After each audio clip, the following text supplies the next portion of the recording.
Oi, gente, eu sou Camila Caetano, bem-vindos ao nosso PodTake e eu estou aqui hoje com a Bárbara Guié e eu quero muito que vocês prestem atenção nessa história, compartilhem, que vocês sigam o PodTake, sigam no YouTube, sigam no Instagram e estejam com a gente acompanhando cada detalhe dessa história. Obrigada.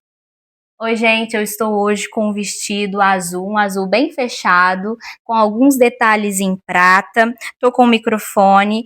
Eu sou uma mulher de 36 anos, branca, com o cabelo um pouco dourado, liso, para baixo do ombro. E vou bater esse papo hoje com a Bárbara, ouvir um pouco da história dela e da família dela. E eu conto com a atenção de vocês. Bárbara, muito bem-vinda, obrigada. Um prazer. Obrigada por compartilhar a sua história com a gente, por dar esse tempinho aí para poder contar pra gente. Fique à vontade, se apresente e como eu sempre digo, é um bate-papo. A gente sempre coloca essas perguntas guiadas, é só porque normalmente o papo é tão bom que se deixar a gente fica horas sem fim. Então a ideia é essa, é só bater um papo mesmo e ouvir você e fazer uma troca para que as pessoas consigam conhecer a história, se identificar. Muitas vezes essas pessoas, elas precisam de fato de ouvir novos caminhos, então você sem dúvida é a protagonista desse momento, então por favor, use esse espaço que é seu. Obrigada, Camila, obrigada a toda a equipe de vocês, para mim é um prazer e uma honra mesmo estar aqui podendo falar, né, não só sobre a nossa história, mas falar sobre, né, acessibilidade, sobre as dificuldades que a gente enfrenta no dia a dia, né, e as vitórias também, né, que é o mais importante também. Eu sou a mãe do Pedro, o Pedro tem 2 anos e meio, né, e o Pedro ainda está em busca de um diagnóstico, né, mas a gente tem aí alguns sintomas, algumas dificuldades que a gente enfrenta no dia a dia.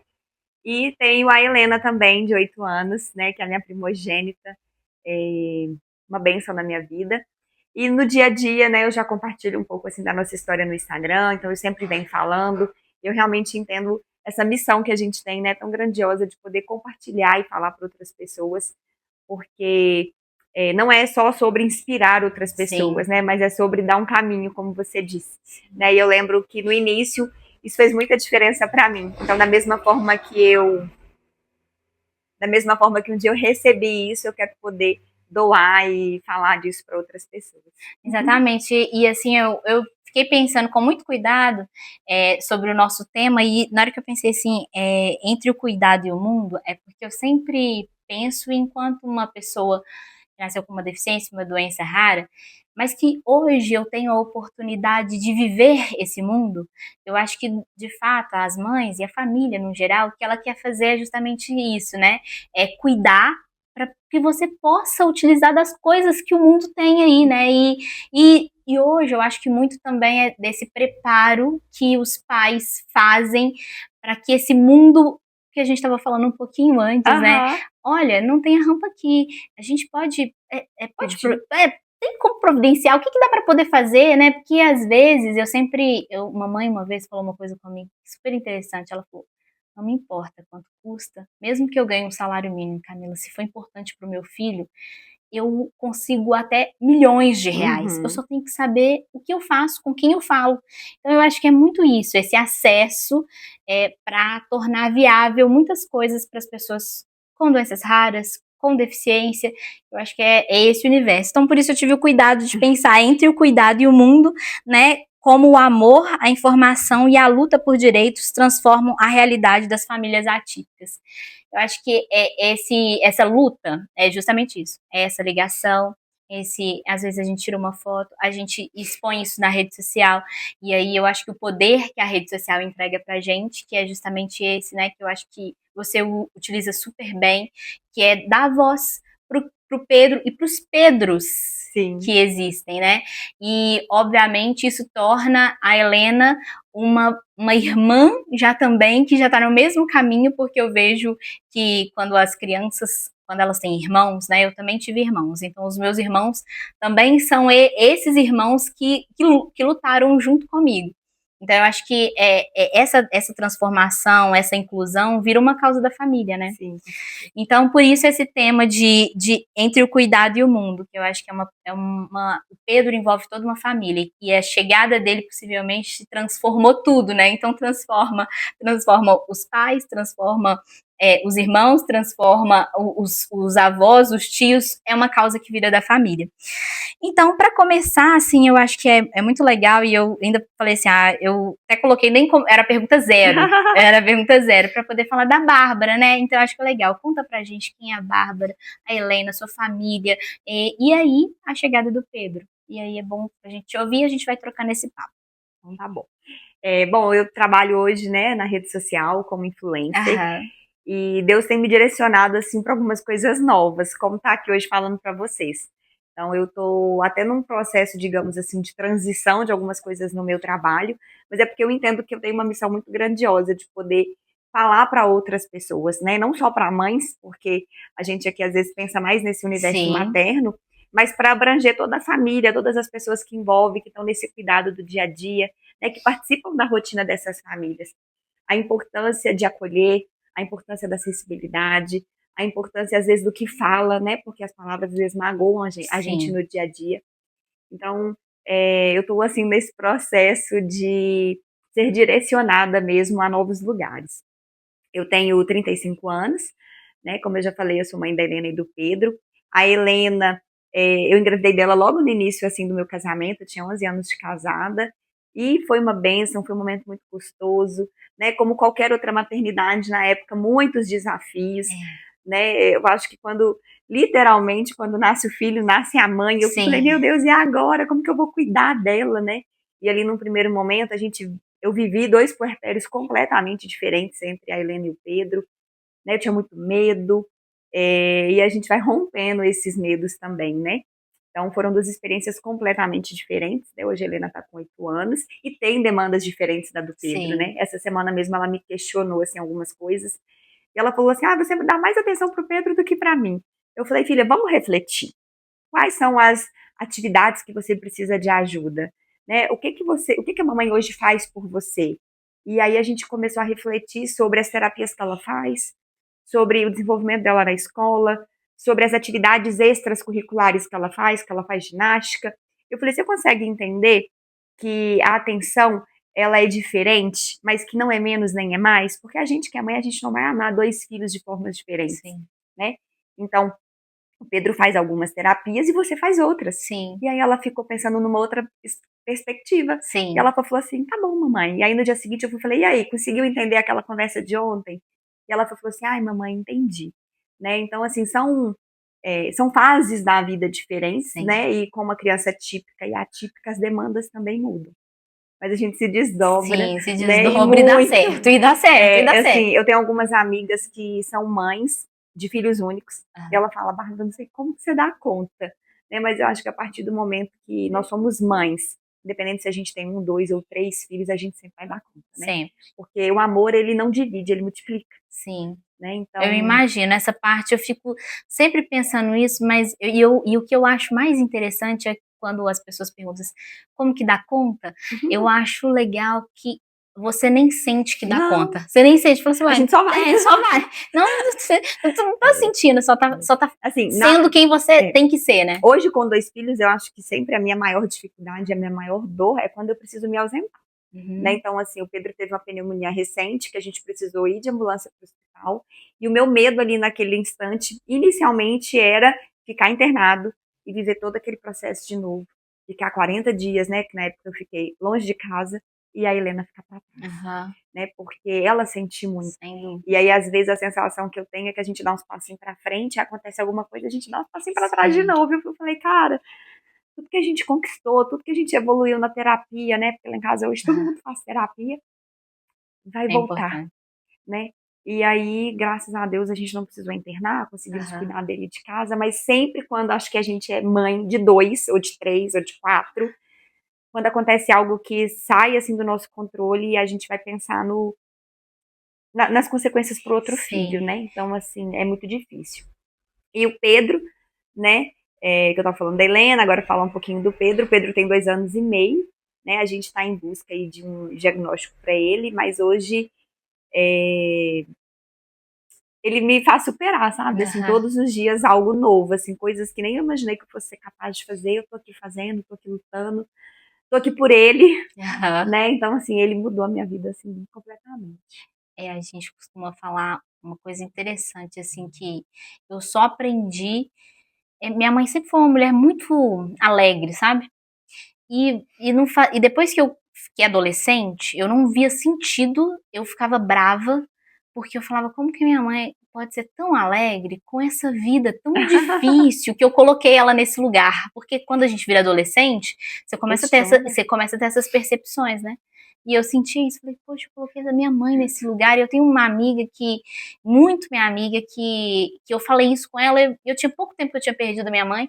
E, e eu lembro que ela falou, Camila, e eu não tinha filho ainda, né? Ela falou, Camila, a sua mãe é a coisa, você pode ter certeza absoluta que a coisa mais importante da vida dela era fazer com que você conseguisse estar aqui nesse momento. E eu tinha essa indignação disso, dessa entrega toda que ela fez pra mim. E como que. E hoje, tendo a Isis sendo mãe, eu fico justamente pensando isso, sabe? Eu penso isso, falo, tá tudo certo, porque essa conta tá paga. Porque na realidade, a maternidade não é um investimento, é uma doação, né? Então, essa doação. Só que eu não sabia disso, eu A gente era só só sabe quando a filha. gente é Eu mãe. só era filha. Então, eu ficava brava mesmo de ter. Porque minha mãe morreu muito cedo, então eu tinha a sensação que eu tinha exposto ela a tanto sofrimento que eu tinha perdido ela por isso. E aí hoje eu tenho total. Culpa, né? Isso, eu senti uma culpa. Então hoje eu tenho essa sensação diferente de que, nossa, que legal, que pena que minha mãe não pôde ver o retorno, sabe? É como se na hora que eu cheguei na época de dar o retorno para ela, Não, ela mas com certeza ela isso. viu. Eu também tenho essa sensação que de algum lugar ela tem acompanhado. Então, eu acho que é muito isso. E com relação a essa questão que você fala dos irmãos, eu acho que é a construção de história mesmo, né? Porque aí é o legado da Helena, né? Que é o legado disso, dela É. conhecer essa história, ela conhecer toda a sua força, né? Outro dia eu vi recente era uma famosa, que alguém perguntou para ela assim, o que que você ensina sobre empoderamento para o seu filho?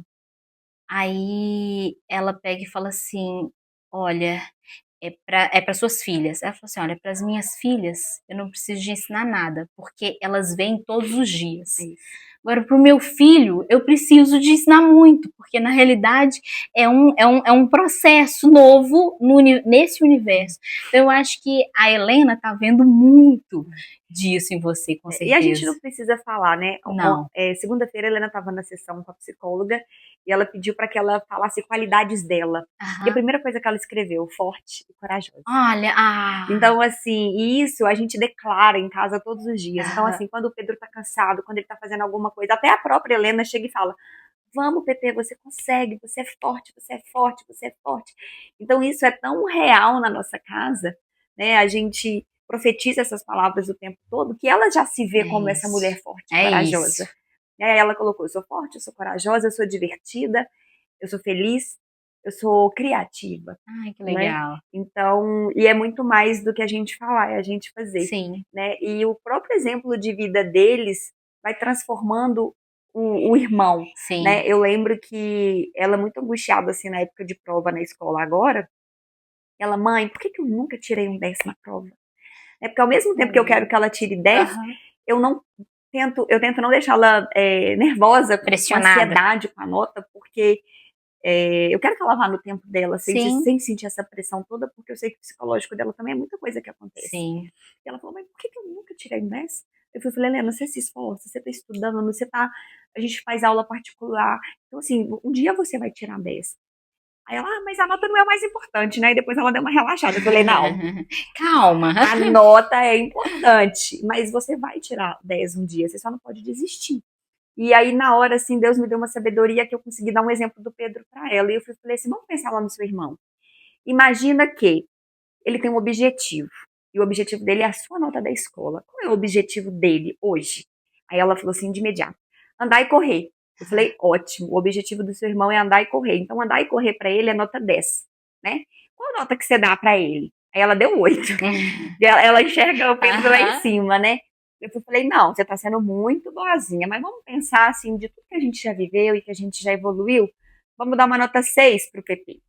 Ela, tá bom, pode ser uma nota 6. E eu falei assim, imagina se ele tivesse cansado.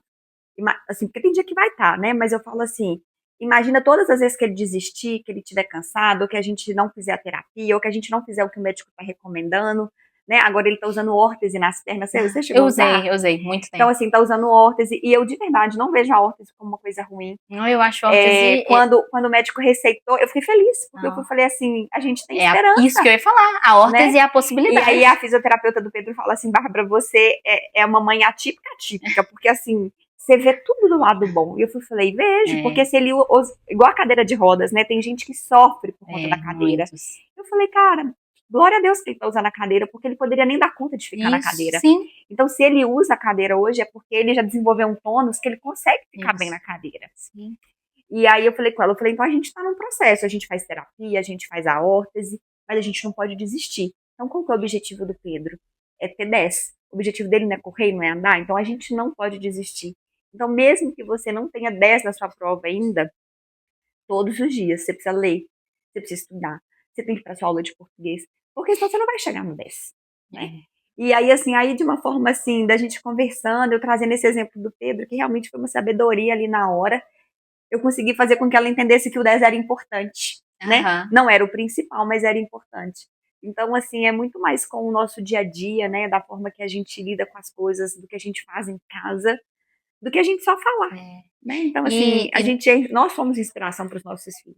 E dentro da sua realidade, isso fica mais forte, porque como você tem várias situações desafiadoras ali, né? E dentro desses desafios, aí até vem a próxima questão, né? Os maiores aprendizados aí que o Pedro te trouxe até aqui. Eu acho que isso é interessante, e aí eu vou pontuar um pouquinho antes de você responder, que eu imagino que são vários. Né, mas dentro do que você já trouxe aí, né, que você deixa... É como a gente sempre, na Casa de Maria, outro dia eu falei uma coisa que é isso, né, porque, pela minha vivência da minha própria mãe também, que é você enxerga uma beleza em tantos detalhes que ninguém percebe que eles existem, porque eles existem para todo mundo, né? Todas as crianças estão aí. As coisas normais. Elas estão aí, né? Respirar, o comer, o falar. Você tem a Helena que é uma criança típica e que a vida dela tá correndo ali, mas que a gente, enquanto no universo típico, você vê assim, você não pontua essa respiração, você não pontua a alimentação, você não, sabe, você não vai deleite do mínimo. Então, aí eu queria que você trouxesse isso pra gente, né, nessa visão do Pedro aí, por favor. Nossa, foram tantos aprendizados, mas bom, o que tem me marcado hoje, tá? Porque eu já vivi muitas coisas com ele, mas hoje o que me marca mais, que é o que eu tenho aprendido diariamente, é desacelerar.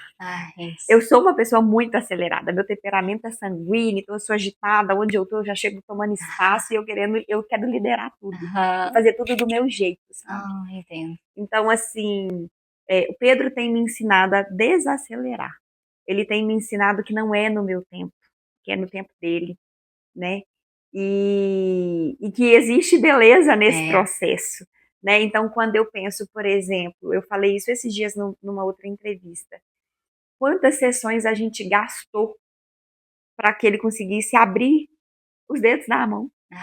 Porque a hipotonia, ela vai deixar os dedos, tanto da mão, tanto do pé, mais rígidos, né, mais fechados. O braço dele, ele não movimentava. Era sempre aqui, ó, sempre na defensiva. Eu acho até que é uma coisa que muitos bebês prematuros têm, eles já nascem assim mais rígidos, né? E era sessões e sessões e sessões para alongar ele. Então, a beleza nesse processo, quando eu vejo ele pegando um brinquedo, trocando esse brinquedo de mão, eu falo assim, é uma coisa que para toda mãe é normal, né? Mas aí eu olho aquela mãozinha dele ali, ou então às vezes ele fica assim com a mão, e aí ele bate palma, e às vezes ele vai mandar um beijo.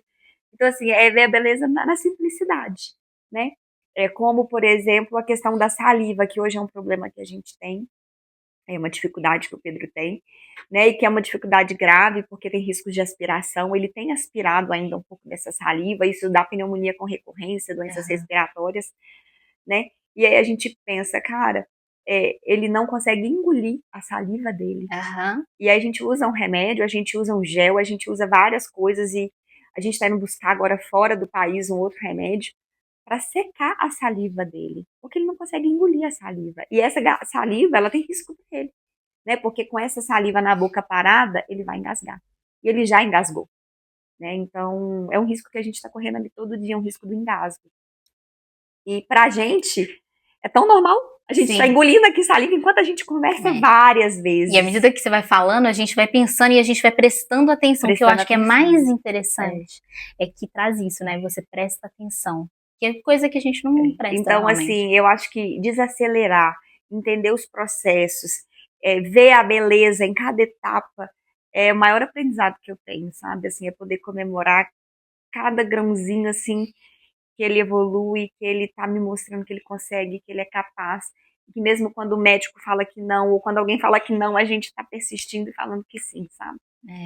Eu acho que e nisso, eu acho que é incrível, porque em cada entrevista, em cada conversa, em cada história que a gente lê, às vezes a gente não consegue conhecer todo mundo, né?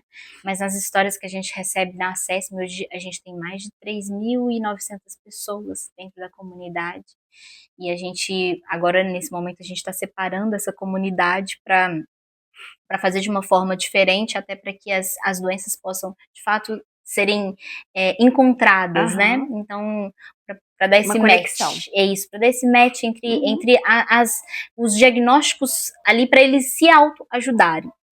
E a gente vai percebendo esses pequenos detalhes, assim, e sempre essa beleza, essa alegria no mínimo. E aí, às vezes, as mães sempre falavam com a gente assim, nossa, quando eu descobri de fato a felicidade, eu conversei com uma mãe de 19 anos.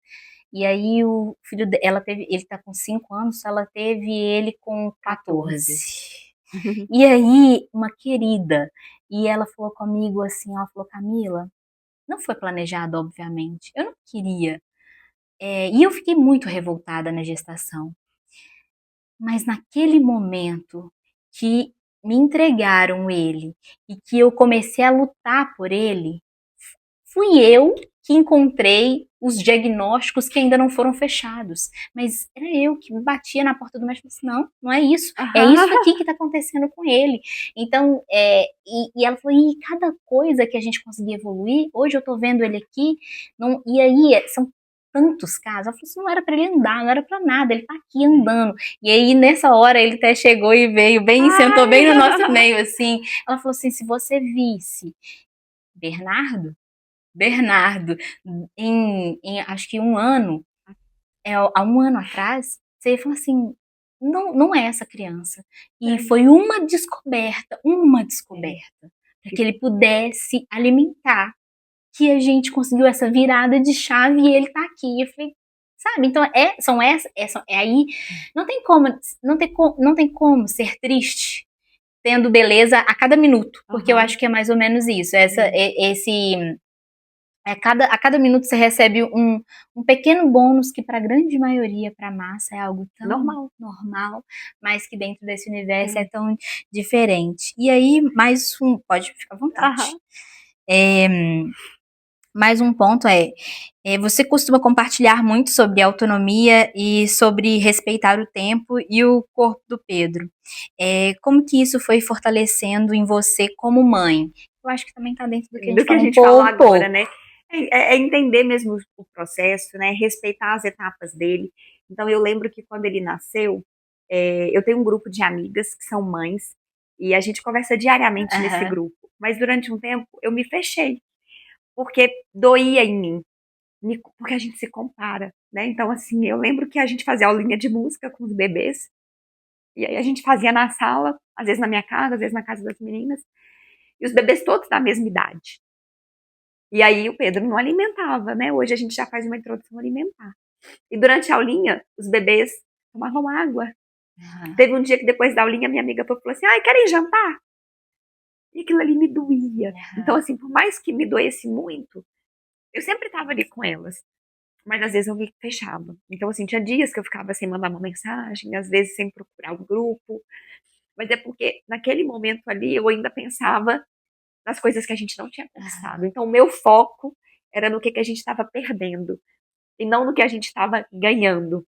Então a partir do momento que eu consegui mudar esse foco, ficou mais leve para mim. Porque quando o bebê nasce, né, todo mundo vai falar pra gente baixar o aplicativo de salto do desenvolvimento. Você vai acompanhando.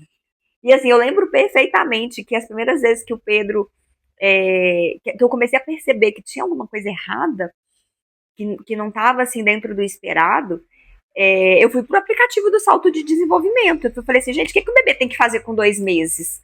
Né? E aí eu lembro que a gente estava na consulta com a pediatra e ela já tinha dado uma orientação de começar a fazer o tum time, né? Que é aquela postura que você coloca a criança para baixo e ele vai se fortalecendo ali. Uhum. Pedro não fazia, né? Então assim, ele demorou mais de um ano para fazer um tum time.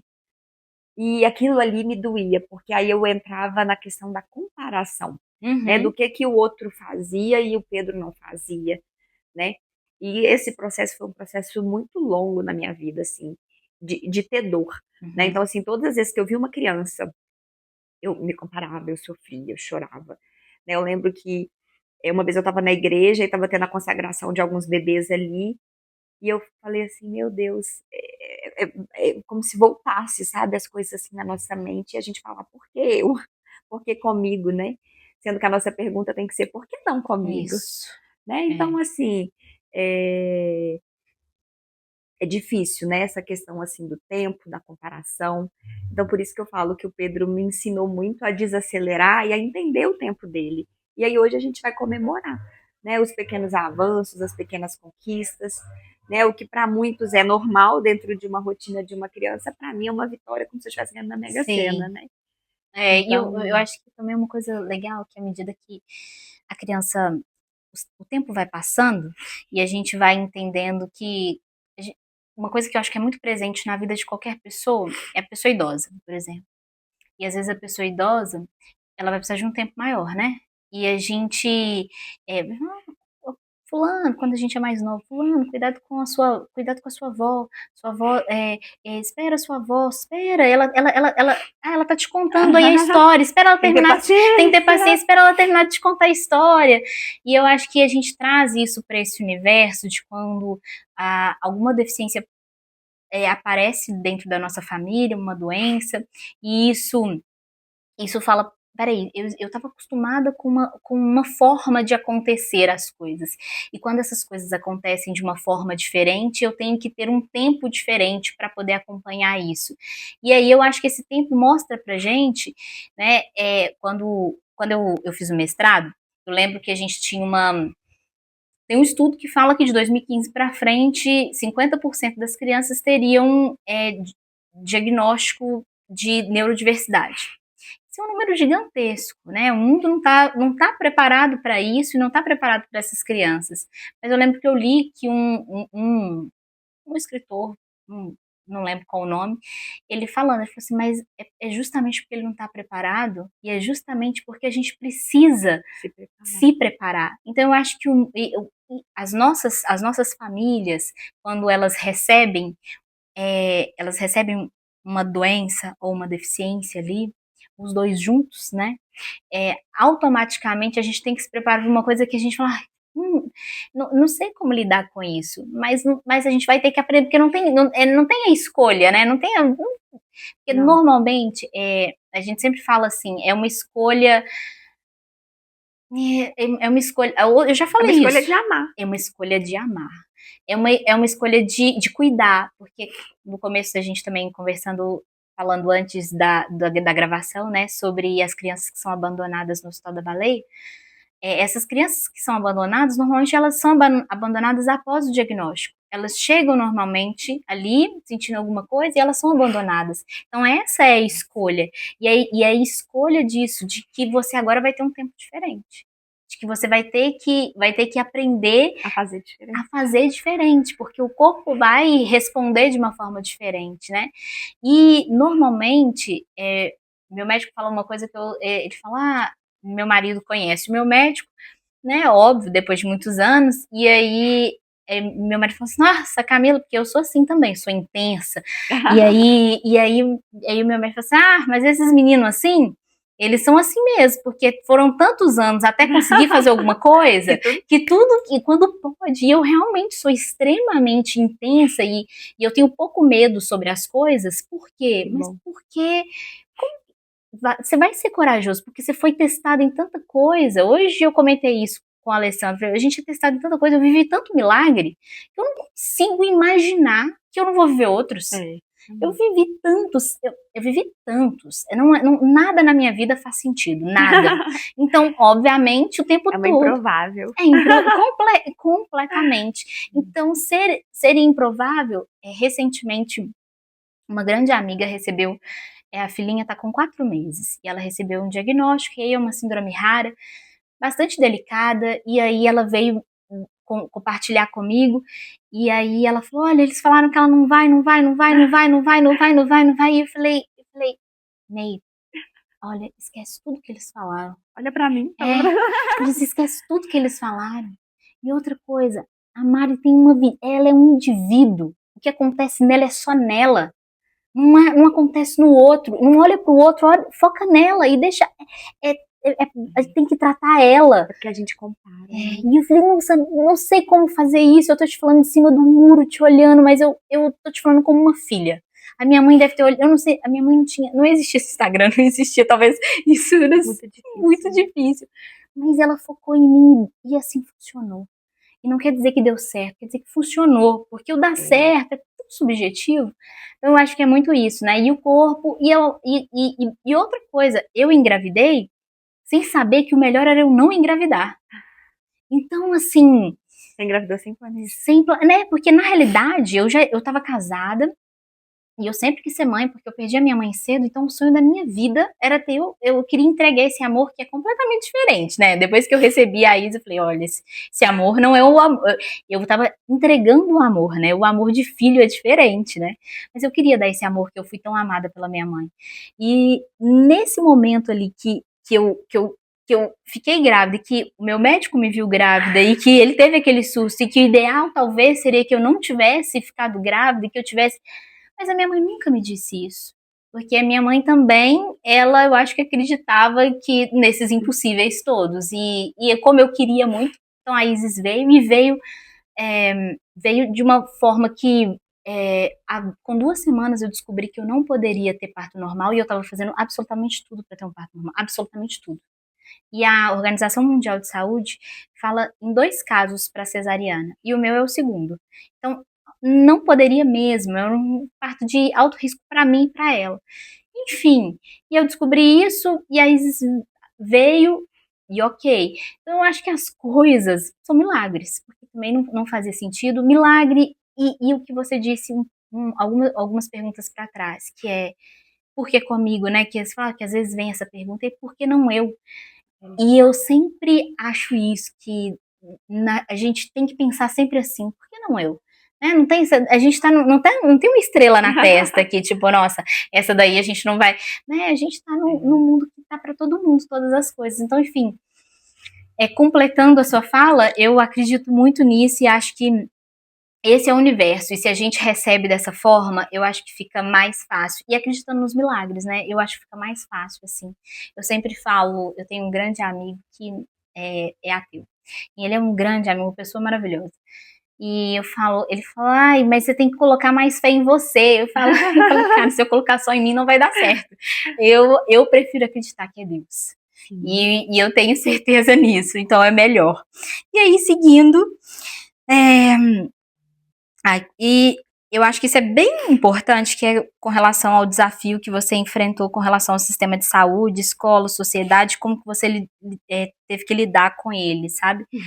Nossa, esse daí eu acho Você fala como se fosse no passado.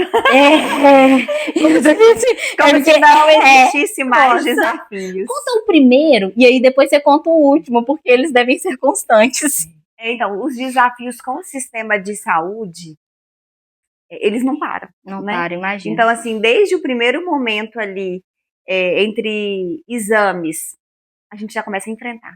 Porque tem alguns exames, por exemplo, que eles não são aceitáveis de imediato. Né? A gente teve que passar por uma pilha, né, de exames, assim, da parte genética, da parte neurológica, né, para tentar chegar ali num possível diagnóstico, e tem toda uma burocracia. Eu lembro que quando eu fui na neuro pela primeira vez, ela me deu um bloco de receita. Não vou nem te falar que era uma receita, porque era várias receitas. E aí ela me deu várias receitas e ela falou assim: olha, aí você faz esses exames aqui que eu tô te pedindo e pode marcar o retorno daqui 6 meses. Eu olhei pra ela assim e falei: 6 meses? daqui 6 meses? Ela falou assim: é, porque assim, ó, esse exame aqui você vai fazer, são 90 dias o resultado. Aí esse outro aqui, quando depois do resultado desse você vai fazer, é mais 30 dias. Esse outro aqui é mais 60 dias. Eu falei, cara, eu desesperada, porque eu não sabia o que o meu filho tinha. Eu tinha acabado de descobrir que ele tinha possivelmente alguma doença. Sem saber. Eu vou sair daqui com esse tanto de pedido e eu vou demorar 6 meses para conseguir fazer esses exames aqui para voltar em você? Eu falei, não. Aí eu ainda falei assim com ela, pode pagar particular? E ela falou assim, olha, você pode pagar particular, mas o tempo vai ser o mesmo. Eu falei, não é possível. E assim, então desde o início, a gente já vive desafios, porque pra gente que é mãe, a gente só quer uma resposta. Isso. E que Então, é na hora que você rápido. ouve do médico que você vai marcar um retorno daqui 6 meses, que você vai ter que fazer aquele tanto de exame, que eles demoram 30, 60, 90 dias, você fala assim, meu Deus, em que mundo que eu tô vivendo, que isso é tão demorado, né? E a gente vê um avanço tão grande da tecnologia, das coisas, é a própria inteligência artificial hoje, e você fala, como pode um exame demorar 90 dias? Né? Então, assim, lá atrás Deus já começou a trabalhar em mim esse desacelerar, Uhum. não era no meu tempo. Né? Então, assim, aí a gente vai acalmando o coração, a gente vai entendendo que mais importante do que o diagnóstico é a gente dar qualidade para o nosso filho, é a gente fazer com que ele evolua independente do que é o diagnóstico. Né? Então, assim, isso para mim naquela época foi muito importante, porque ela falou assim, Bárbara, pensa comigo, independente do que o Pedro tem, a gente não sabe o que ele tem. O que ele vai precisar fazer hoje?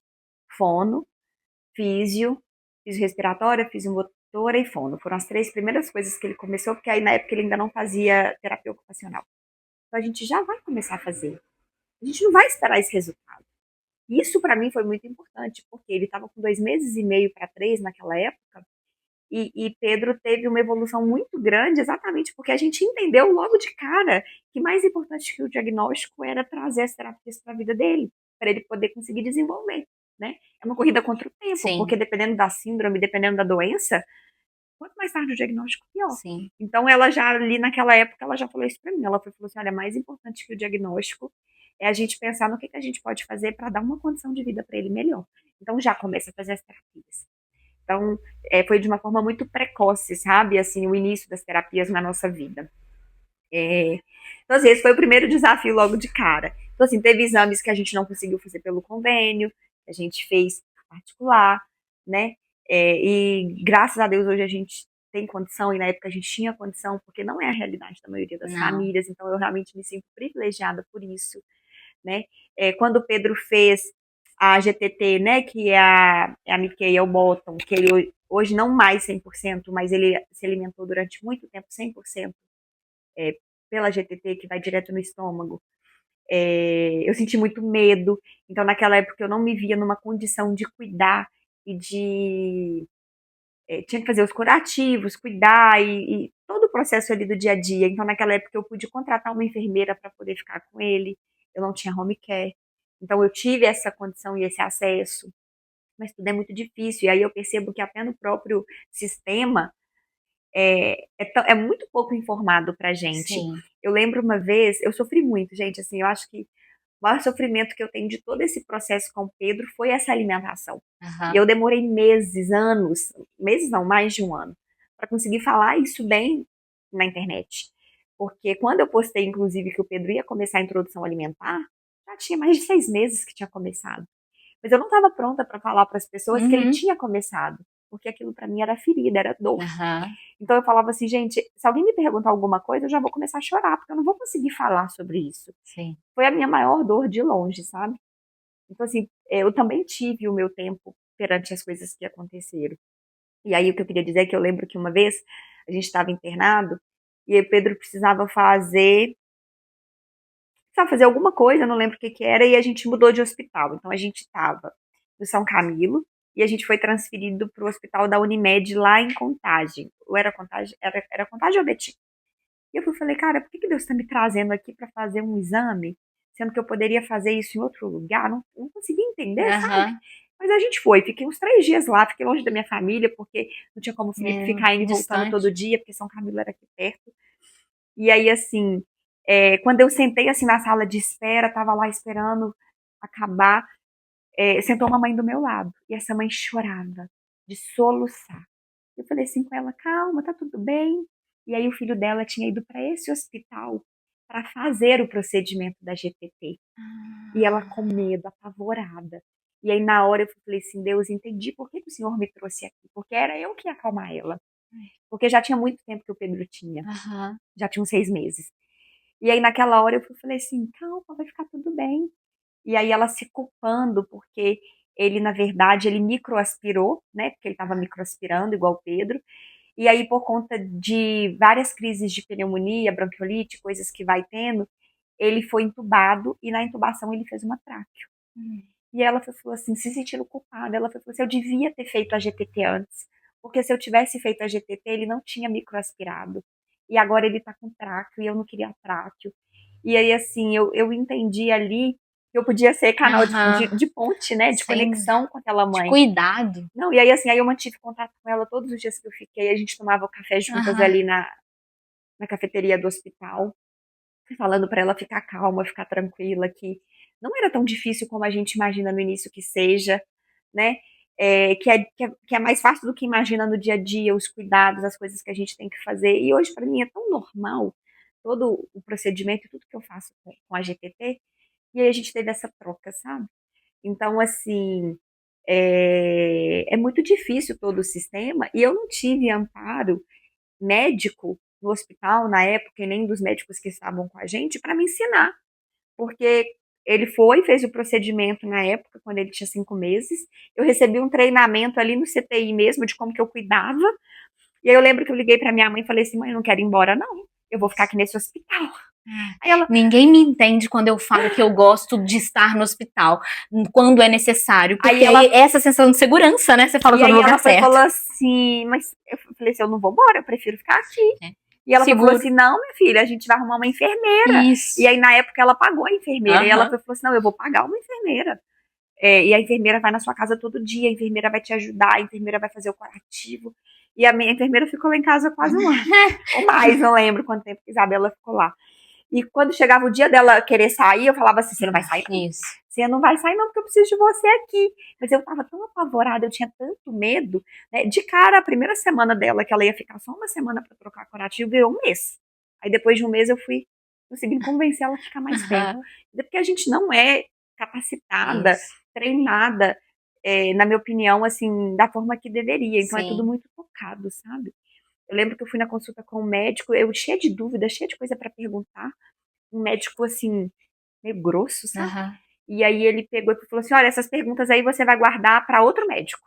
Eu só sou o médico que faço o procedimento. Nossa. E aí, isso aí você tem que ir lá no médico dele, o médico dele que vai te Ai, responder. meu Deus. E aí eu peguei, voltei para casa e falei, tá bom, né?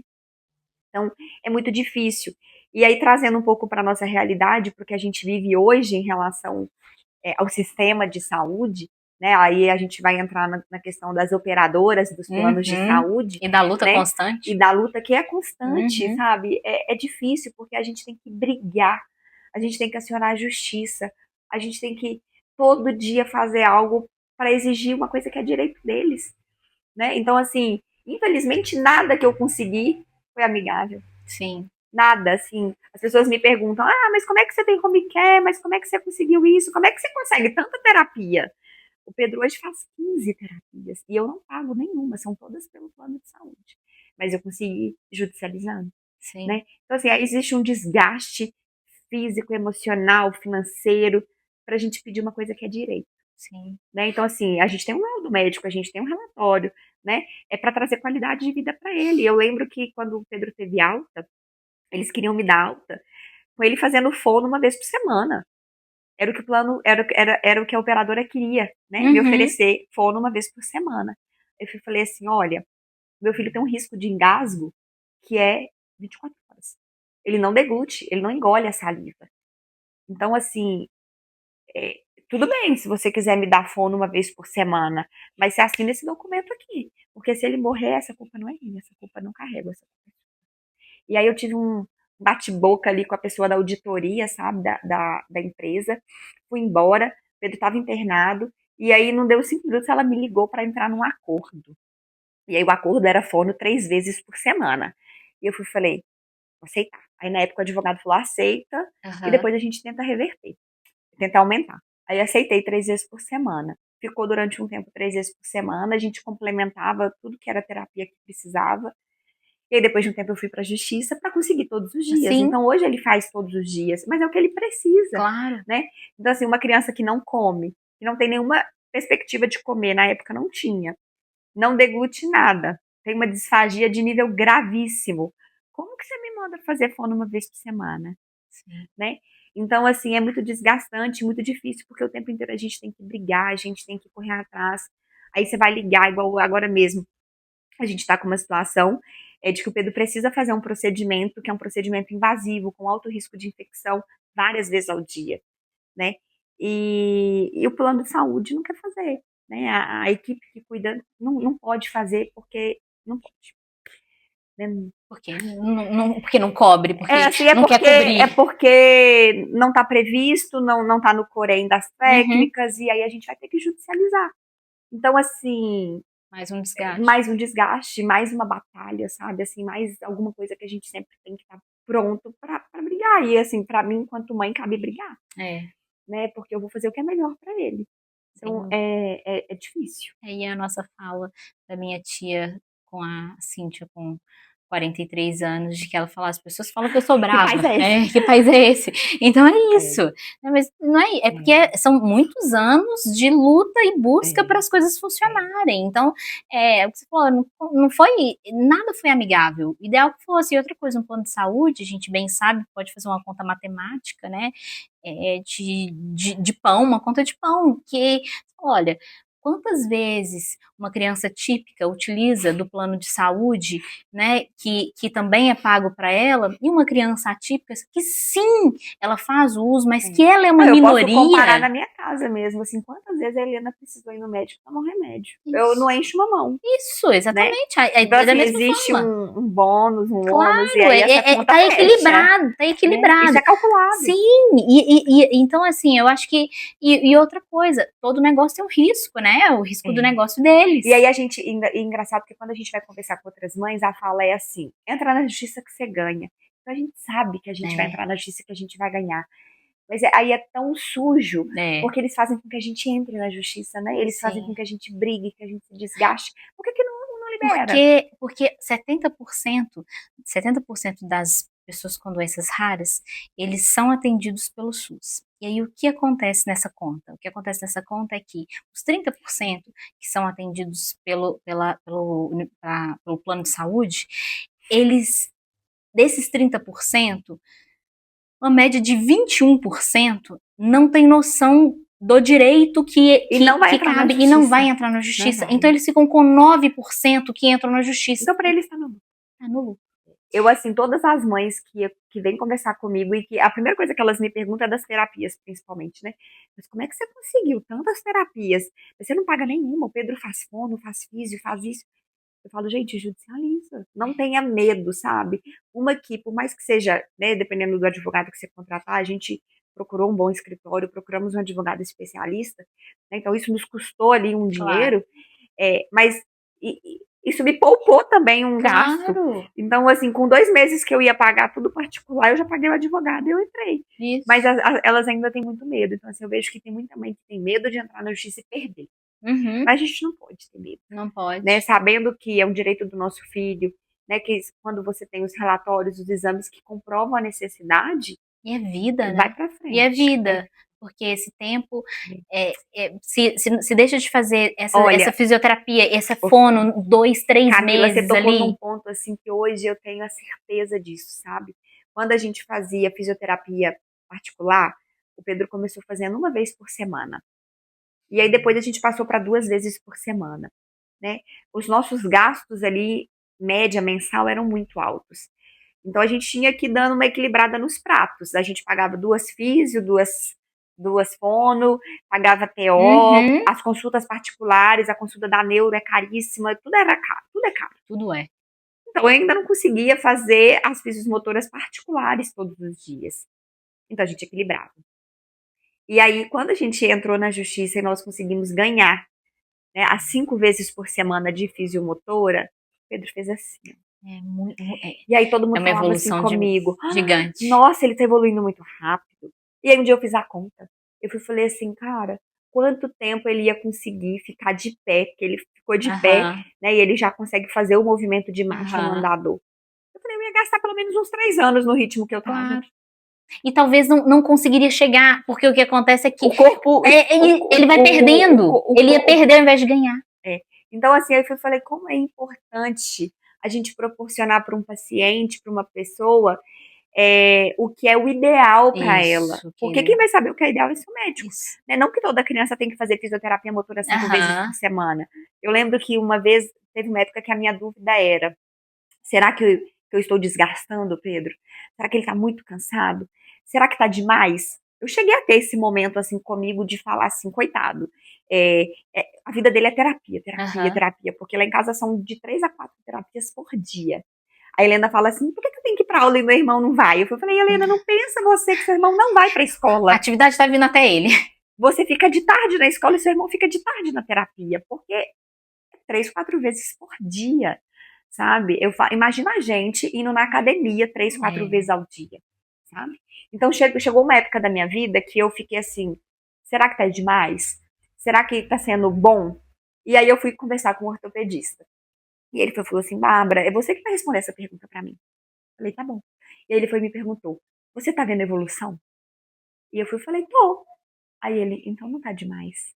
Porque se ele não tivesse evoluindo, poderia ser que em algum momento ele já desse uma estagnada ali num processo, a gente talvez iria reduzir o número de terapias para trazer, né, um pouco de conforto, para ele ter um tempo, né, de descanso Sim. mesmo. Não que ele não tenha, né, dentro da rotina ele tem isso tudo, mas não iria talvez adiantar. Né? Então, pensando num diagnóstico que a gente ainda não sabe qual é, mas se não tivesse nenhuma evolução, talvez não justificaria Sim. a gente fazer tanta terapia porque a gente não tá ganhando nada, mas a gente tá ganhando. Sim. Então, assim, é você que vai me dizer. Se chegar em algum momento onde não existe evolução, a gente vai É rever claro. isso.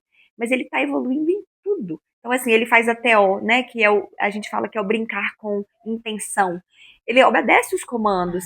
Puxa aqui, Aham. levanta a mão, agora pega esse, encaixa nesse. Tá evoluindo. Na fisiomotora, gente, ele não conseguia abrir os dedos na mão, hoje ele fica em pé e faz marcha e faz o movimento. Não, sem Então, dúvida. a fono, né, a gente não tinha nem expectativa de um dia ele poder comer, porque a disfagia era nível último, era nível Aham. grau, nível 5. Ele come, almoço e janta, Ah, né? maravilha. Então, assim, ele almoça e janta a papinha, o Uhum. pastoso, mas eu creio que o dia que ele vai Sim. mastigar, ele vai comer como a Helena come. Aham. Então, a gente está tendo evolução. Então, é, a gente precisa brigar por isso, porque se a Tem. gente não brigar, infelizmente, Não tem. a Não, gente não vai ter. é porque justamente é o sistema, né? O sistema ele funciona de uma forma muito redondinha para dar certo para o próprio sistema. E a gente está contra o sistema.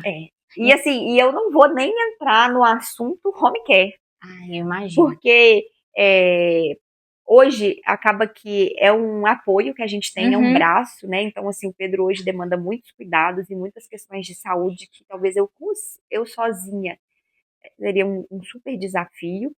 E a gente judicializou para conseguir o home care e todos os cuidados, mas é uma questão de segurança para ele, Sim, né? sem Por dúvida. conta do risco de engasgo, de quando ele adoece, de tudo que tem que ser feito. Mas o próprio sistema, ele te limita. Limita. E o home care, não, ele é home care mesmo, Ele é né? home Porque ele é home care mesmo. Ele é internação domiciliar. É, E aí você pensa assim, eu estou com meu filho internado na minha própria casa. isso, E aí para eu sair eu preciso de autorização. Para eu isso. viajar eu preciso de uma autorização, né? Então assim, ao mesmo tempo que hoje eu tenho um home care como algo que eu preciso por questão da rotina do Pedro e tudo, é muito difícil. É muito difícil, porque assim, eu levo para minha vida e tenho isso como uma frase que me inspira e que me faz fazer todo dia algo diferente, que é viver cura. Então, assim, você falou do mundo lá no início, eu até ia falar.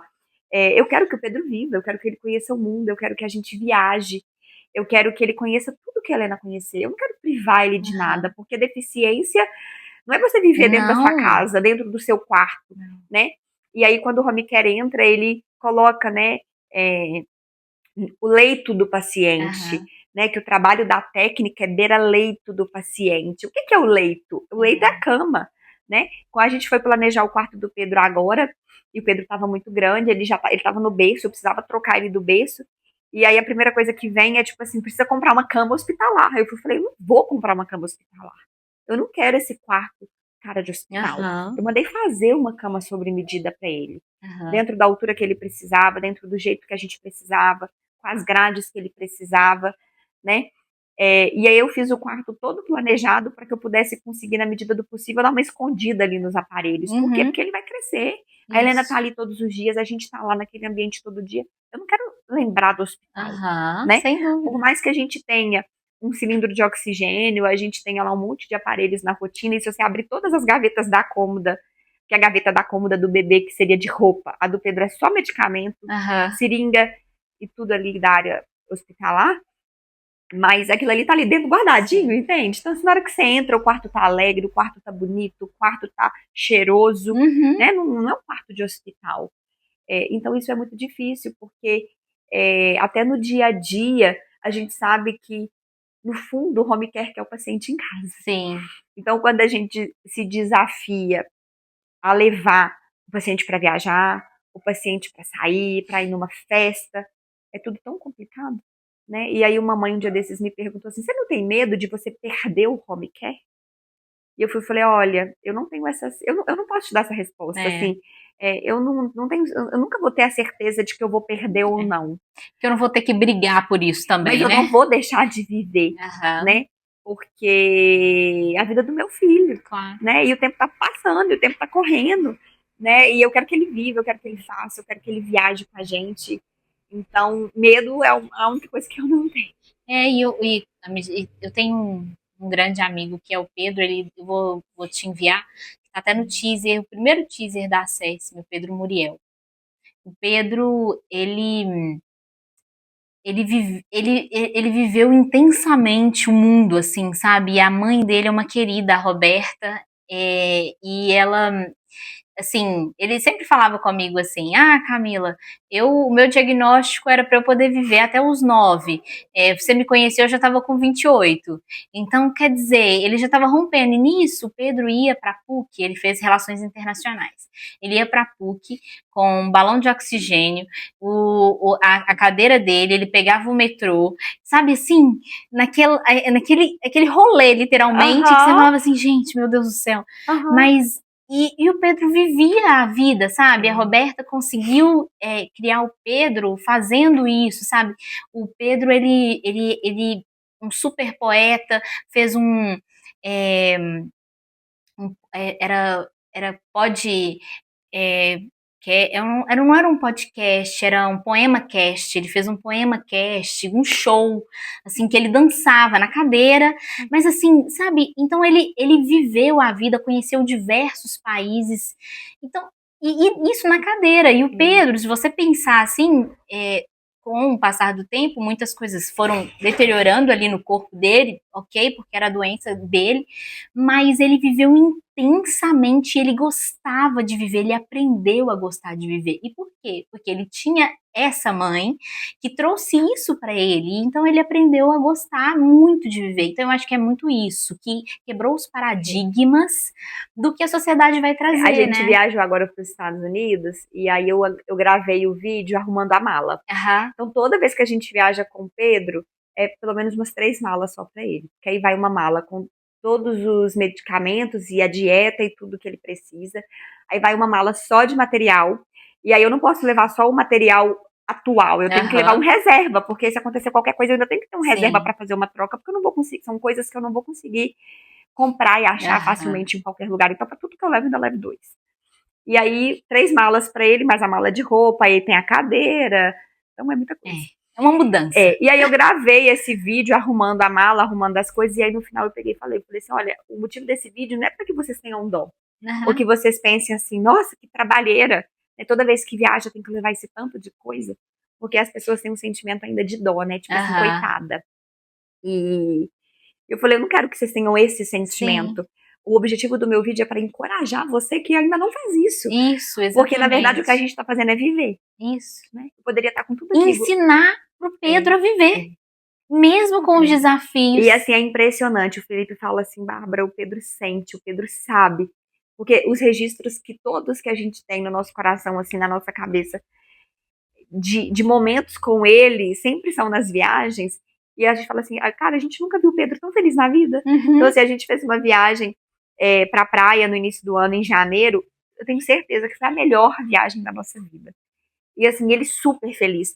Aí eu falo com o médico dele, eu falo assim, olha, o Pedro gosta de praia, tá? Então, eu acho que um dia eu vou morar na praia, porque não tem condição, tanto que ele fica feliz nesse ambiente. Mas é porque ele tá vivendo. Então, assim, a gente também, quando a gente tá viajando, a gente não tá feliz? Sim. A gente não gosta de conhecer um lugar novo, de passear, de ir num novo restaurante? Então, com ele, eu acredito que seja da mesma forma. Sem dúvida. E aí, dentro disso daí, seguindo aqui, o bom da conversa é o seguinte, que à medida que a gente vai falando, a gente vai passando por todas elas. Na hora que eu vejo, a gente já foi, já um tanto. Essa que eu acho que a gente já trouxe um pouco, né, que assim, mas eu acho que vale você trazer um pouquinho da sua visão, né, o que você gostaria que as pessoas entendessem sobre as crianças com deficiência, que ainda é pouco falado. E aí eu quero trazer um pouquinho uma coisa para poder direcionar dentro dessa pergunta. Isso também foi lá na casa de Maria, uma mãe que falou comigo o seguinte, falou, olha, eu não saio com ele sozinha. Aí eu fiquei, mas por quê? Ela falou assim, porque eu não suporto os olhares, isso pra mim ainda é muito difícil, eu não dou conta. E aí ela falou, olha, eu não dou conta de ver uma criança rejeitando essa brincadeira ou chegar perto. Não chega perto. Eu ainda não consigo lidar. Eu não sei o que responder. Eu não sei se eu não respondo. Eu não sei como lidar com isso ainda. E aí eu falei com ela assim, eu falei, olha, eu te entendo completamente. Só que eu só fico pensando uma coisa pra gente poder sempre tratar essa dor. Porque quando eu chego numa empresa e falo com eles assim, olha, a gente tem 18 milhões de pessoas com deficiência no Brasil, 13 milhões de pessoas com doenças raras. E aí as pessoas falam, não acredito que existe esse tanto de gente. Fala, agora vai acontecer uma mágica, você vai olhar e vai começar a enxergar. Mas realmente a gente está pouco na rua. Porque a rua é difícil pra gente estar, muitas vezes, mas a gente tem que se esforçar quando é possível e tentar realmente lidar com isso. Só que, e aí a gente foi trocando ali, eu falei, mas me conta mais pra gente poder entender juntas, porque eu imagino a dor, eu enquanto, olha pra você ver, eu sou uma adulta, mas quando eu tô às vezes passando em algum lugar, e aí acontece muito o seguinte, aí a pessoa tá olhando aqui pra mim. Escola? Isso, não, os olhares, não. Sempre. O olhar, ele existe. Só que a minha mãe fazia um papel excelente. Primeira coisa que minha mãe fazia comigo, minha mãe falava que eu era muito inteligente, eu acreditei demais.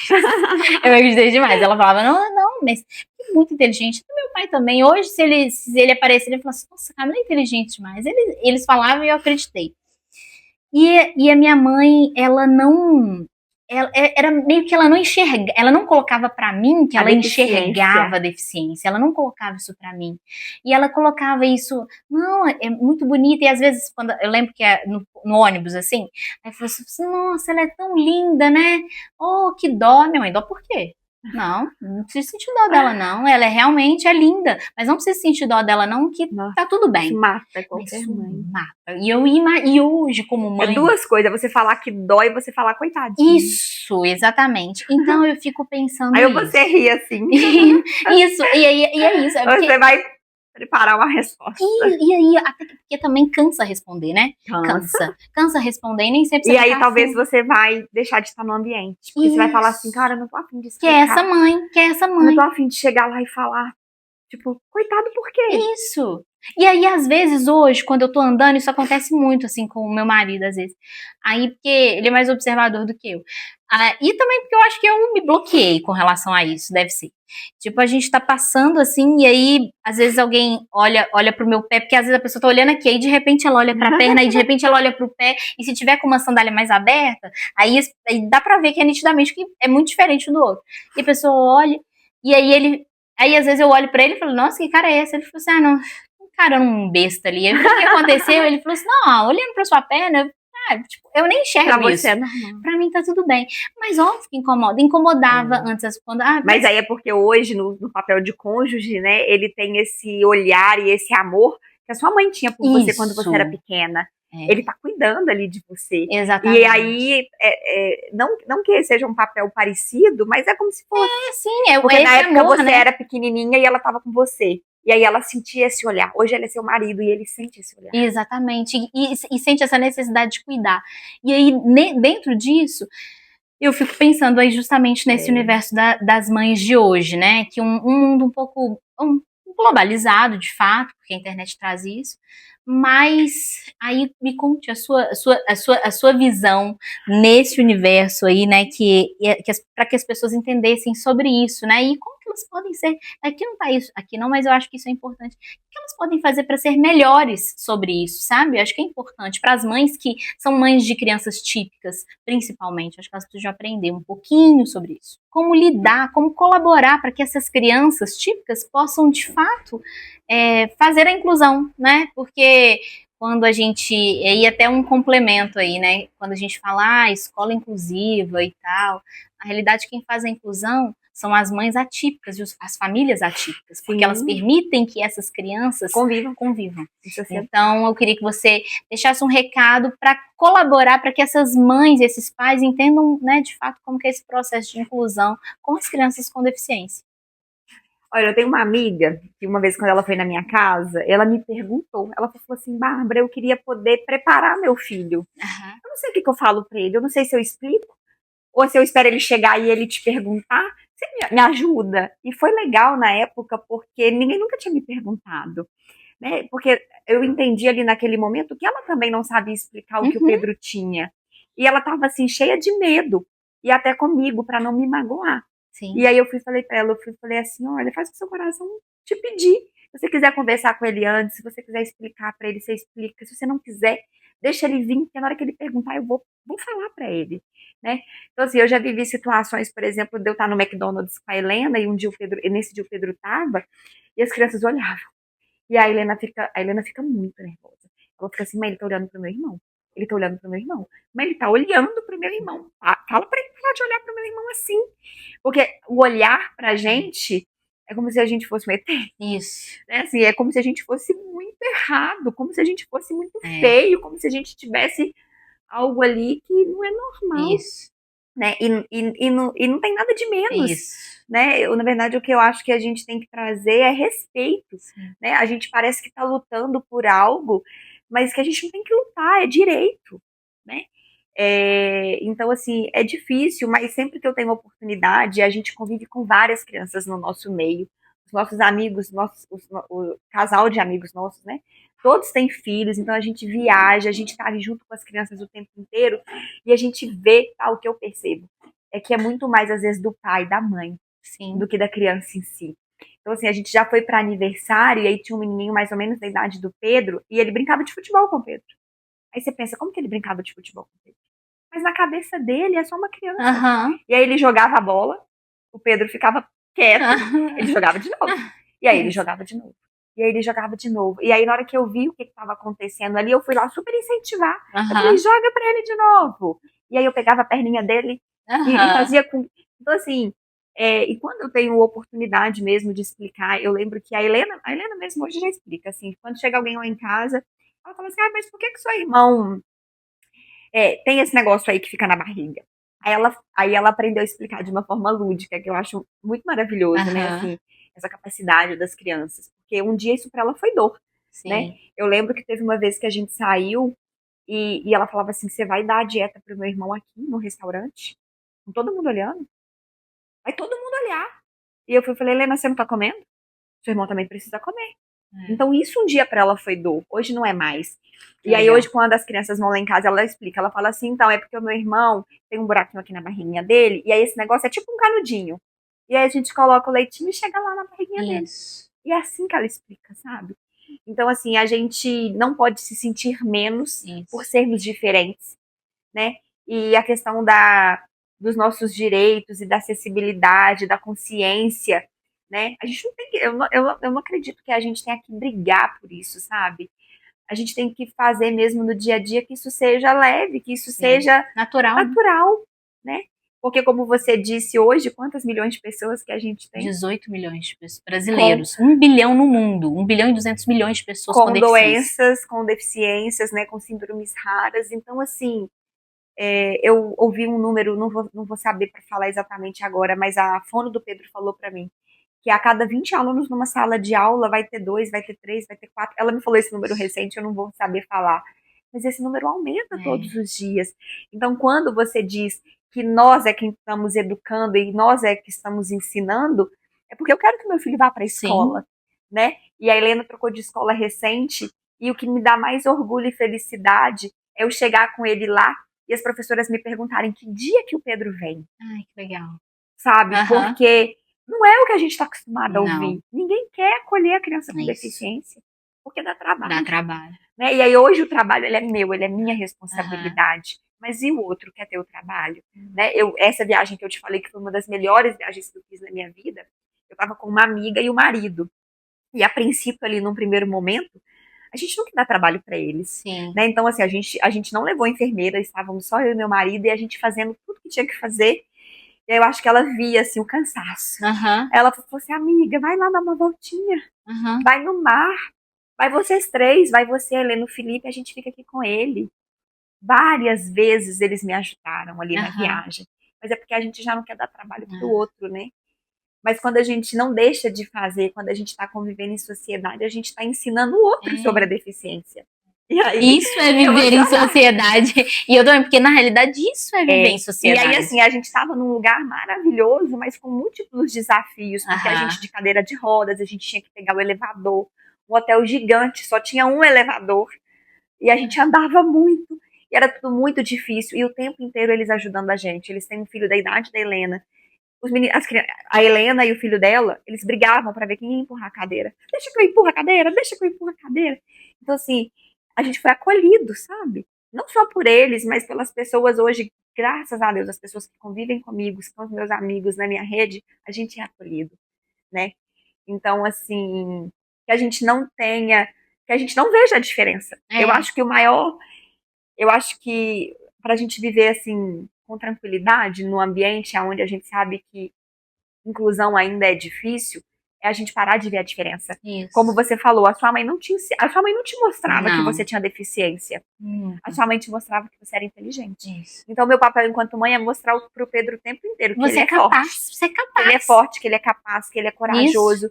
E eu falo, e eu declaro, e eu falo, todos os dias, pra ele e pra Helena. Então, assim, às vezes a Helena mesmo vivendo sendo uma criança típica, ela tem os medos dela.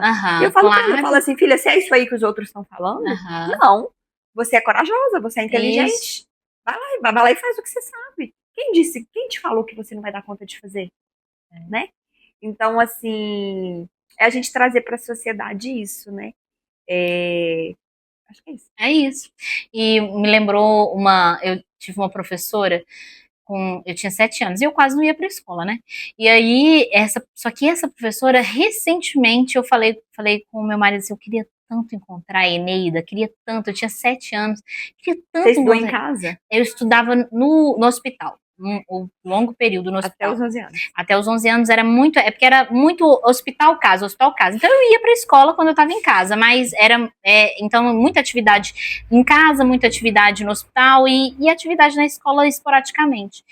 E eu estudava no Colégio Batista, porque estudando Batista. Eu tenho assim ótimas referências assim do Batista, e o Batista foi muito muito importante numa época super difícil de ser inclusivo, né? Então eu estudava, todo mundo que estudou comigo lembra de mim. Eu não lembro de todo mundo. Olha como que isso é interessante. Todo mundo lembra de mim, mas eu não lembro de todo mundo. Porque era impactante, porque chegava uma menina, ou de muletas, ou de andador, ou de cadeira de rodas, esse era como eu estava, com ou de aparelho na perna, ou de órtese, então sempre tinha alguma coisa e eles ali. ficam curiosos, Sim. né? Então, assim, os amigos da Helena, as crianças que frequentam a nossa casa, eles vão perguntar. Sim. Né? Mas aí eu acho que o preconceito também tá muito mais na gente quando ouve a pergunta. Sim. Porque eu posso estar fechada. Isso, é um medinho de não ser aceito. Eu posso estar fechada para responder e explicar.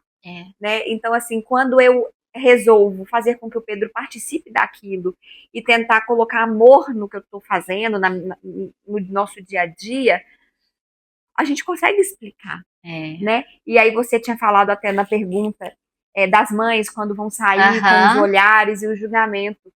Gente, é muito difícil e eu passei por isso, sabe? Não foi um período longo da minha vida, graças a Deus que eu entendi logo cedo que eu não precisava de ter medo de nada. Mas esse olhar, ele existe, ele é real até hoje. Se eu sair hoje super bem resolvida que sou, porque eu sou uma pessoa super bem resolvida, eu vou receber vários olhares e vários julgamentos. E aí uma amiga ainda fala assim, nossa, Bárbara, você sai com o Pedro assim, ó, como se fosse um troféu. Isso, mas falo, tem que sai ter. mesmo, porque ele é o meu troféu, assim, ele é o milagre que Deus me deu. Exatamente. Então, assim, eu não tenho que esconder ele, pelo contrário, eu quero que todo mundo veja, né, que aqui é um milagre. Isso. Que a gente tá vivo é um milagre, que a gente tá andando é um milagre, a gente tá comendo é um milagre. Logo no início, eu comecei a fazer uma reflexão, e eu falei sobre isso esses dias no Instagram. Cadê essas crianças? Cadê essas pessoas que usam oxigênio? Ou que usam uma cadeira... Até que a cadeira de rodas em si, né, é o que a gente mais vê na rua, né? Então hoje a gente vê muitas pessoas com cadeiras, isso já é mais comum, né? Mas sem ter outras comorbidades. Mas cadê aquelas pessoas que usam oxigênio? Onde que elas estão? Por que elas não estão na rua? Porque é difícil arrastar uma bala de oxigênio? Cadê as pessoas que alimentam por uma GTT? Minha filha, eu ligo aquele negócio em tudo quanto é lugar que eu vou, eu já liguei. Eu já passei dieta no carro, eu já viajei de carro 14 horas. Vou fazer outra viagem agora de carro. O Pedro aspira. Não sei se você já viu o procedimento de aspiração. E aí, assim, para eu aspirar, eu preciso de uma tomada. É só isso que eu preciso, minha filha. Então, onde tiver uma tomada, eu ligo o aparelho e tô lá fazendo. A gente vai viajar de novo, de carro. Da outra vez que a gente viajou, a gente parava no posto de gasolina, entrava no banheiro, ligava o aparelho e aspirava. Eu sou super bem resolvida. Mas o que me dói é saber aonde estão essas pessoas. Né? Isso. E onde estão essas pessoas? Essa é uma pergunta ótima. É uma pergunta que fala... apareçam se possível, e se não aparecem porque não podem, por que não podem? Sabe? Por que aí não a gente podem? entra na questão do sistema de saúde. Por que não podem? Porque pra gente poder ter grito também, porque a gente só grita se souber o motivo de não fazer parte. Por que elas não aparecem, tá?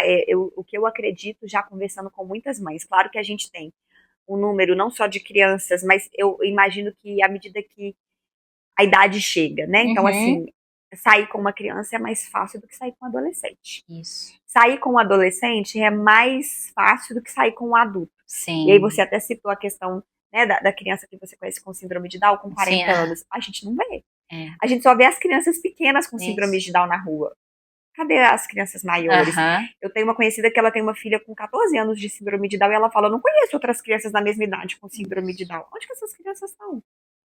Né? Então, quando a gente pensa na deficiência, eu imagino pro que eu vivo.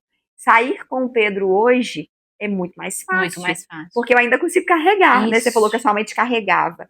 Ele pesa 14 quilos, que ele é super pesado.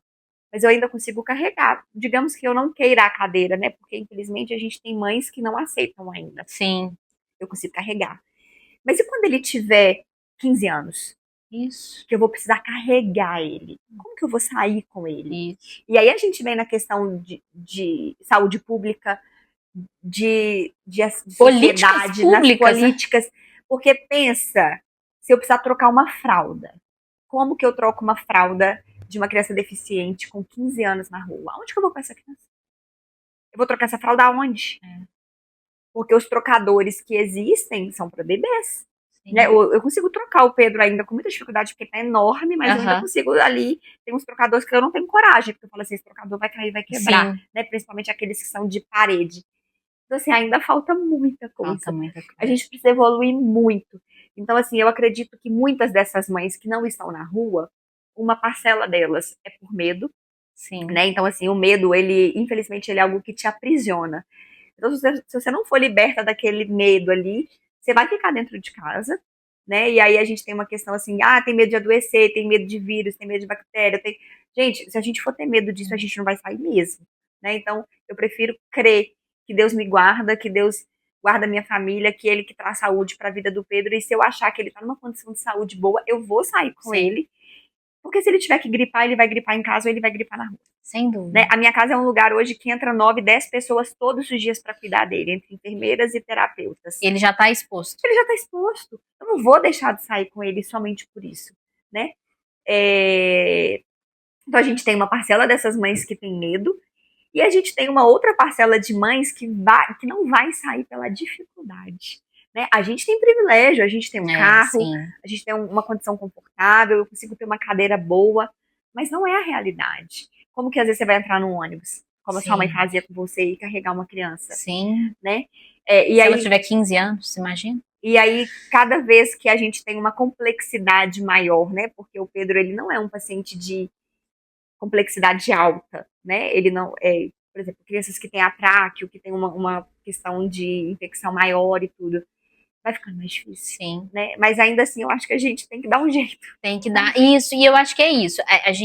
E quanto mais conhecimento a gente tem de causa, mais fácil é da gente dar esse jeito. E aí, quando a gente usa a nossa voz, a nossa história, que é o que vocês estão fazendo, a gente vai alcançar outras pessoas, né? E eu espero mesmo que a gente alcance o poder público, que a gente alcance as escolas, que a gente alcance as empresas, que a gente chegue nesses empresários que queiram fazer a diferença. E aí, já encerrando, qual que é o seu maior desejo, assim, para o futuro do Pedro, como mãe, mas também como cidadã? E aí, depois disso, eu queria que você deixasse uma mensagem, assim, para as outras mães que estão começando nessa jornada. Porque eu acho que o futuro e essa mensagem para essas mães de hoje e também do futuro, porque isso é uma coisa boa da internet, é que a gente está deixando aqui a mensagem e ela vai ficar, né? Então, a cada mães que vão descobrindo esse caminho, eu acho que fica para elas esse seu recado. Então, um pouquinho, né, do que você pensa para o futuro, né, e seu desejo aí para o futuro do Pedro, como mãe, como cidadã, que eu acho que a gente trouxe isso muito, né, das nossas angústias, e essa sua mensagem para as famílias, para as mães e para as famílias. Então, como mãe, assim, eu desejo mesmo que ele se sinta amado, sabe? Porque eu acho que é uma dificuldade até que a gente encontra hoje, né? Assim, do olhar das pessoas, porque a gente já vê uma sociedade julgando. Sim. Então, eu quero que ele se sinta amado, eu quero que ele se sinta feliz, eu quero que ele vá para a escola, quero que ele ande, que ele corra, né? Assim, eu acredito que isso é possível. Então, e se isso não acontecer também, eu vou estar em paz sabendo que eu acreditei. Né? Porque essa caminhada, essa jornada que a gente tem com as crianças, né, com os nossos filhos que têm uma deficiência ou uma síndrome, ela é muito da gente acreditar. Né? A sua mãe acreditou um dia que você conseguiria e que amputar a perna não seria necessário. Então, que bom que ela acreditou e que ela lutou, que ela buscou um tratamento, que ela buscou seus direitos. Então, que ele realmente, né, como mãe, o que eu mais quero é que ele se sinta amado. Quero que ele case, eu quero que ele tenha filhos, né? Então é o que eu acredito. E que a gente viva numa sociedade mesmo que tenha mais acessibilidade, que pare de olhar, né, a deficiência como uma diferença. E para as mães, né, assim, o que eu quero deixar de mensagem é dizer para elas que ela não tá sozinha, né? E que o Acesme existe por isso, que a gente está aqui falando, dando, né, tô podendo contar um pouco da nossa história, exatamente para trazer luz, né? Eu acho que a gente tem um papel muito grandioso quando a gente decide colocar para fora tudo aquilo que a gente está vivendo. Eu fui acolhida por várias mães durante a minha caminhada e o que foi difícil para mim um dia, o que parecia impossível, hoje é real. Né? Somos improváveis, a gente falou sobre isso no início, somos milagres. Então, assim, mas que a gente também precisa também respeitar o nosso tempo. Né? Porque hoje para mim é fácil falar disso, mas em algum momento não foi tão fácil assim. Então hoje, quando eu vejo tudo que aconteceu, os lugares que a gente já caminhou, já passou por ele, me dá paz, me dá tranquilidade. Aí eu consigo sim trazer essa mensagem para outras mães, né? Sim. Então acho que O principal é dizer para elas, assim, que elas não estão sozinhas, né? Que a gente tá aqui. Hoje acaba que no Instagram, né, com o meu trabalho, a visibilidade que a gente tem, várias pessoas me procuram e me perguntam, né, não só sobre o home care, as dificuldades, o tratamento, mas querem ser ouvidas, né? Porque acho que ali no início a gente não sabe para onde que a gente vai, Sim. que médico que a gente procura primeiro, Sim. qual que é o caminho que a gente fez para conseguir algo. Então eu falo assim, me chama no celular, eu passo o meu telefone para elas, porque eu também entendo que da mesma forma que um dia eu fui acolhida por outras mães, hoje o meu papel é acolher, né? Quando eu tô bem para isso, né? Então isso é um ponto importante. Então assim, não adianta também a gente querer ajudar alguém quando a gente não tá legal. Então, assim, faz terapia também, tá? Uma dica para as mães. Eu acho que é necessário. Faz terapia, porque, assim, isso é um processo difícil, porque a gente tem que aceitar também que a gente precisa de ajuda, né? Sim. Eu demorei muito a entender que não tava tudo bem. E até hoje, assim, quando acontece alguma coisa, algo específico em relação às demandas do dia, graças a Deus, assim, Deus usa as pessoas, usa as minhas amigas para falar, Bárbara, volta aqui, né? O que você tá fazendo? Você tá cuidando de você? Você tá se alimentando bem? Sua terapia tá em dia? Né? Porque a gente tem que estar bem para cuidar do outro, né? Então, assim, que a gente possa, enquanto comunidade de mães, né? Não sei se eu posso dizer assim, mas que a gente possa se ajudar, né? Porque eu acho que quando a gente está caminhando junto, é muito mais fácil, é muito mais leve. A gente ser ombro para ouvir uma mãe chorar, né? Porque isso é muito importante. Sem dúvida. Eu só posso agradecer, muito obrigada, me emocionei várias vezes, então foi ótimo, obrigada. Maquiagem. E que a gente possa, eu acho que nesse tempo eu fiquei pensando assim, eu acho que a gente tem que fazer uma série, sabe? E documentar tudo isso que tantas mães passam. A essência da série nasce da história de uma mãe, e não é à toa, porque realmente é importante. E que essa comunidade possa crescer e que a gente possa ajudar. E aí te aguardo também na Acesse-me, acho que é super importante, acho que você já é engajada pela causa de fato, então por favor, acho que vai fazer muita diferença na vida de muita gente. Então muito obrigada pelo seu tempo, da sua família. Vamos fazer mais coisas. Obrigada. Gente, muito obrigada por esse tempo aqui nos ouvindo. Eu agradeço o nosso patrocinador oficial, que é a Ecoar, que está em Belo Horizonte, em Lagoa Santa, né, que trabalha com ecoterapia. Então, esse é um trabalho super importante e que faz com que o nosso trabalho aconteça e vai até vocês. Muito obrigada, gente. Tchau, tchau, até a próxima. Mas antes, comente, envia para quem precisa de ouvir essa mensagem. Compartilha mesmo, é muito, muito, muito poderoso o fato de estarmos aqui falando sobre algo que é raro, mas acontece com muita gente. Só aqui somos 13 milhões, então é muito importante. Obrigada.